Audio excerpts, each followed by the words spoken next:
जय हिंद दर्शकों, मैं हूं जैदुल्ला और आप देख रहे हैं वॉइस ऑफ इंडिया।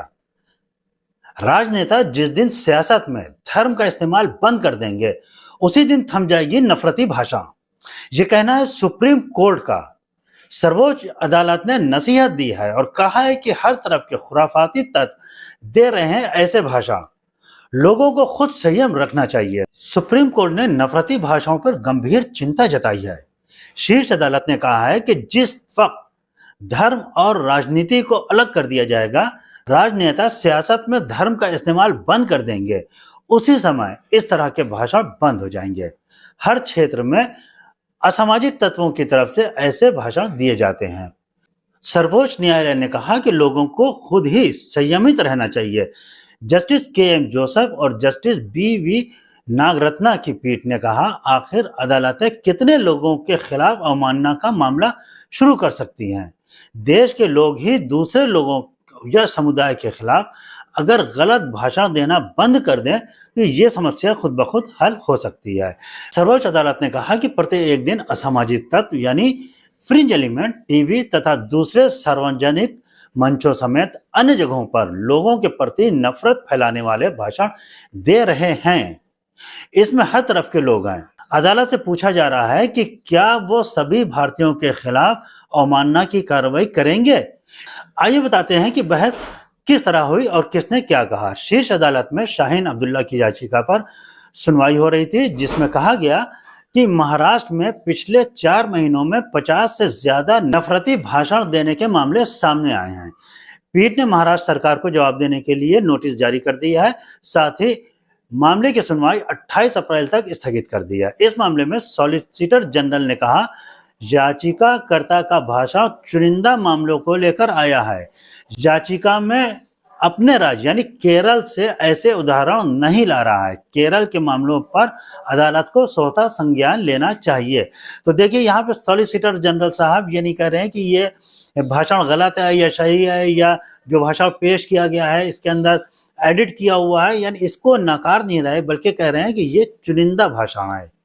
यानी सॉलिसिटर जनरल खुद इस बात को मान रहे हैं, जो ये कह रहे हैं कि 4 महीने में 50 ऐसे भाषण दिए गए हैं। सॉलिसिटर मान रहे हैं कि इससे ज्यादा भाषण हुए हैं, लेकिन जो याचिका करता है ये चुनिंदा भाषण को लेकर, यानी सबको लेके नहीं आया।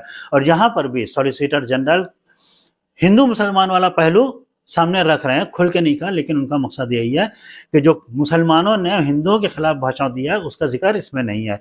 तो हम कहते हैं कि इसमें सबका जिक्र करना चाहिए। और सॉलिसिटर जनरल वो सब भाषण दिया है जहाँ पर मुसलमानों ने इस तरह के भाषण दिया, और सारे भाषणों को लाए, और जो भी नफरती भाषण दे रहा है उसके खिलाफ कार्रवाई करने की बात सॉलिसिटर जनरल साहब खुद कह दें अदालत से कि हाँ ठीक है, आप कार्रवाई कीजिए। जिसने भी नफरती भाषण दिया है वो हिंदू हो, मुसलमान हो, सिख, ईसाई हो, धर्म नहीं देखना चाहिए।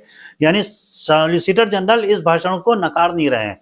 जस्टिस नागरत्ना ने कहा, हमें यह कहते हुए दुख हो रहा है कि अब भाईचारे की भावनाओं में दरार आ रही है। यानी वो जस्टिस भी समझ रहे हैं कि ये क्या कहना चाह रहे हैं। तो ये टिप्पणी जस्टिस ने दी है। सॉलिसिटर जनरल ने कहा, याचिकाकर्ता चयनात्मक हो रहा है। देखिए, यहाँ पे वही बात है कि चयन कर रहा है, भाषण को गलत नहीं बता रहे कि भाषण झूठा है या गलत है या एडिट किया हुआ है, बल्कि कह रहे हैं चयनात्मक हो रहा है, चयन किया है। जो हिंदुओं ने भाषण दिए हैं वो पेश कर रहा है, जो मुसलमानों ने भाषण दिए हैं वो नहीं पेश कर रहा है। यानी अपने बचाव में वो ये नहीं कह रहे कि भाषण गलत है, बल्कि वो कह रहे हैं कि चयनात्मक हो रहा है। निजाम पाशा, जो कि याचिकाकर्ता के वकील हैं, उन्होंने कहा है कि क्या ये गलत नहीं है कि ये नफरती भाषण के उदाहरण हैं। इस पर जस्टिस नागरत्ना ने कहा, राज्य को एक तंत्र विकसित करना चाहिए। सॉलिसिटर जनरल ने कहा कि तंत्र है, पहले से तंत्र मौजूद है। जस्टिस जोसेफ ने कहा कि नफरत एक दुष्चक्र है और राज्य को कार्रवाई करनी चाहिए। यानी जस्टिस भी समझ रहे हैं कि राज्य उस तरीके से शायद कार्रवाई नहीं कर रहा है, तो इसलिए कह रहे हैं कि इसके ऊपर कार्रवाई होनी चाहिए। सॉलिसिटर जनरल ने कहा कि पीएफआई के नफरती भाषण वाली जो क्लिप है उसका राजनीति से कोई लेना देना नहीं है।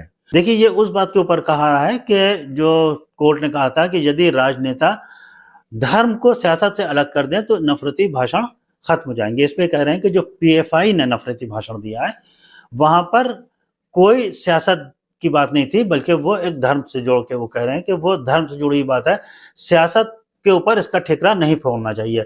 यानी सॉलिसिटर जनरल कह रहे हैं कि जो नफरती भाषा है इसका ठेकरा सियासत में नहीं फोड़ना चाहिए, वो सियासतदानों को बचाने की कोशिश कर रहे हैं। जस्टिस जोसेफ ने कहा कि इसका राजनीति से लेना देना है, मतलब मान लिया है कि ये भी राजनीति से प्रेरित होकर किया जा रहा है। सहायक सॉलिसिटर जनरल एसपी राजू ने कहा कि अवमानना की तलवार क्यों होनी चाहिए, हम कुछ लेकर आएंगे।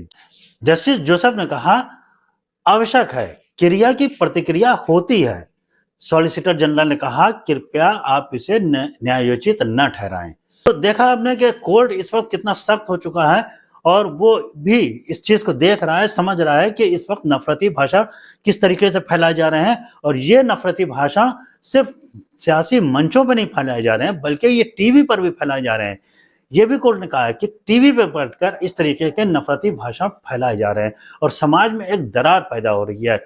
हम यानी कि वॉइस ऑफ इंडिया भी ये कहता है कि नफरती भाषाओं को तुरंत रोका जाना चाहिए। वो भाषा पीएफआई की तरफ से आए या किसी हिंदू संगठन की तरफ से आए, कहीं से भी आए, कोई भी नफरती भाषण दे रहा हो इसे तुरंत बंद करना चाहिए।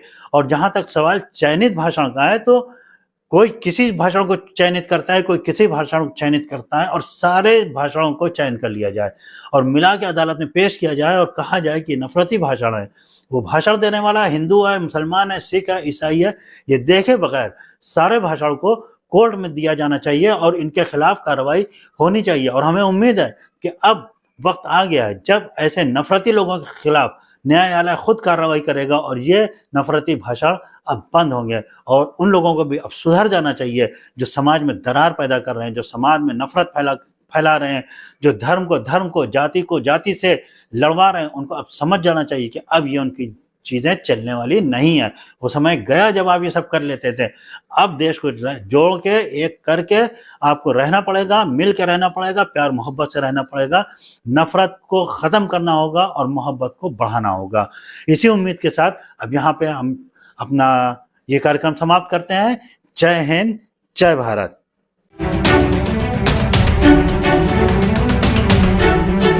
वॉइस ऑफ इंडिया, सबसे तेज, सबसे सटीक।